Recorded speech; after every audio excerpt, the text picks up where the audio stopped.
The world is witnessing a dramatic rise in geopolitical tensions, with Iran and Israel at the center of a potential powder keg.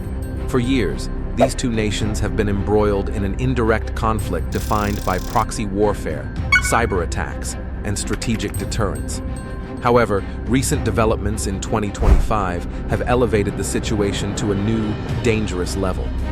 With rhetoric becoming more aggressive, military assets being deployed, and allies quietly lining up, analysts across the globe are asking, could this confrontation escalate into a regional war, or worse, World War III? Just weeks ago, Israel confirmed a series of targeted airstrikes on Iranian weapons depots and personnel inside Syria and Lebanon. These strikes followed a barrage of drones that entered Israeli airspace, allegedly launched by Iranian-backed militants in Syria. Iran responded with a bold statement, warning of unprecedented retaliation. Days later, Iranian state media reported the mobilization of air defense units around key nuclear sites. Tensions are no longer hypothetical. The global consequences of a direct conflict between Iran and Israel cannot be overstated. Both countries possess advanced military capabilities, and more crucially, both are situated within a region that is already fragile from decades of unrest, civil war, and foreign interventions. If Iran chooses to retaliate directly, and if Israel answers with full-scale military action, the escalation could quickly draw in neighboring states, militant groups, and global superpowers. The Middle East could become the epicenter of a global war. Iran's alliance network is wide and complex. Hezbollah in Lebanon, a well-armed and ideologically committed militia, stands as Iran's most potent ally. With tens of thousands of rockets aimed at Israel, Hezbollah is likely to open a northern front the moment conflict begins.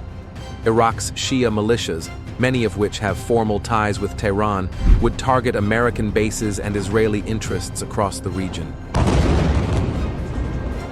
Yemen's Houthis, who have already shown long-range drone capability, could join the fray by targeting Israeli territory from the south. Syria is another potential launchpad. Bashar al-Assad's regime has increasingly become a satellite for Iranian influence.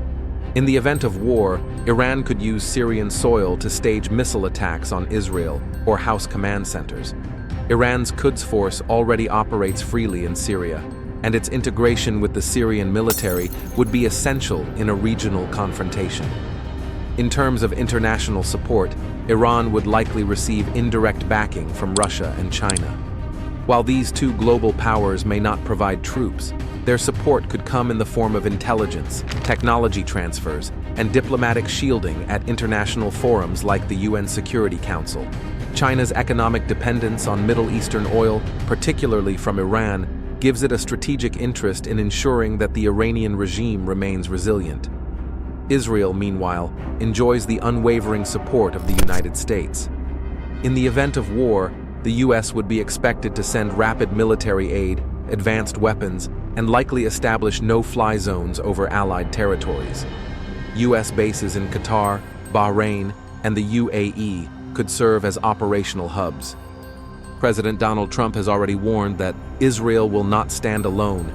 Israel's recent normalization agreements with countries like the United Arab Emirates, Bahrain, and Morocco also shift the regional balance. These nations may not send troops, but intelligence cooperation and logistical assistance, like airspace access and cybersecurity, could play pivotal roles. The potential for Saudi Arabia to join this coalition, even in a non-combatant capacity, would be a major blow to Iran's ambitions of leading a unified Muslim front.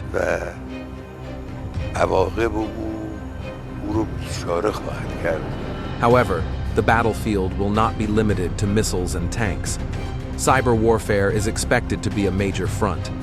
Israel has already reported several Iranian cyber intrusions into its water supply systems and banks. In retaliation, Israeli cyber units, including the elite Unit 8200, have targeted Iranian nuclear systems, shipping infrastructure, and communication satellites. The scale and sophistication of these attacks suggest that cyber warfare could cripple essential services, paralyze governments, and cause massive civilian disruption without a single bullet being fired. The human cost of such a war would be astronomical.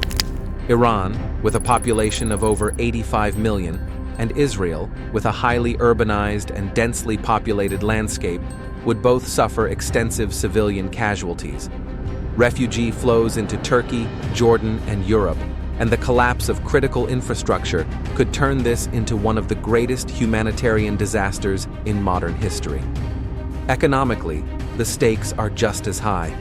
Iran controls influence over the Strait of Hormuz, through which nearly 1/5 of the world's oil flows. Any attempt to blockade or disrupt this channel would send oil prices soaring. Western economies, already dealing with inflation and post-pandemic recovery, Asian markets, deeply dependent on Middle Eastern energy, would also face crippling disruptions. The global financial ripple effects would be immediate and devastating. The threat to global shipping in the Red Sea and Eastern Mediterranean would also be significant. The Suez Canal could become a war zone. Houthi rebels in Yemen have already threatened Israeli commercial vessels. Insurance rates for ships crossing the region have surged, and companies are beginning to reroute cargo through much longer and more expensive paths. This would lead to supply chain disruptions, delays in critical goods, and further economic chaos. There is also the question of nuclear proliferation. While Israel has long maintained an unofficial nuclear arsenal, Iran continues to enrich uranium beyond levels permitted under the now defunct JCPOA deal. Should Iran get closer to nuclear weapon capability, Israel could feel compelled to act preemptively. Conversely, an attack on Iran's nuclear facilities could drive Tehran to abandon all restraints and accelerate its weapons program. Either scenario escalates the risk of nuclear confrontation. Diplomatically, the role of the international community becomes even more crucial. Turkey, historically a balancing actor in the Middle East, has offered to mediate but has its own strategic interests. Qatar, with its open channels to both Iran and the West, could emerge as a key intermediary. The European Union, alarmed by the prospects of refugee influx and economic downturn, has called for immediate de-escalation talks. The United Nations has urged maximum restraint, but its influence may be limited without the unified backing of the Security Council. Public opinion in both nations is also shifting. In Israel, support for a hardline stance against Iran remains strong.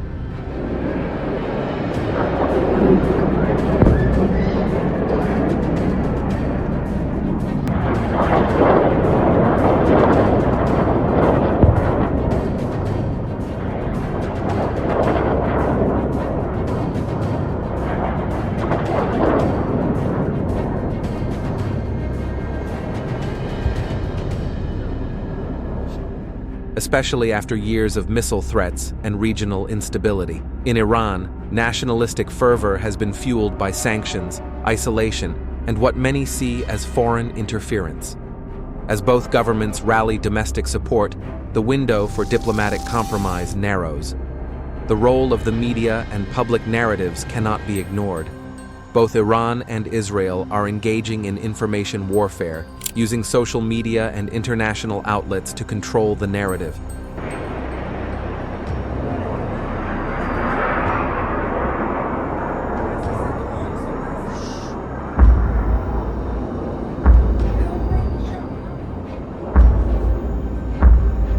Are now standard components of modern conflict, and they can manipulate public perception, inflame tensions, and make diplomatic solutions harder to achieve.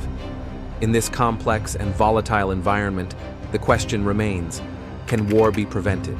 It will require brave diplomacy, back-channel negotiations, and possibly third-party guarantees for de-escalation. Both sides must see beyond immediate tactical advantages and consider the long-term survival and prosperity of their nations. For the world, the choice is stark.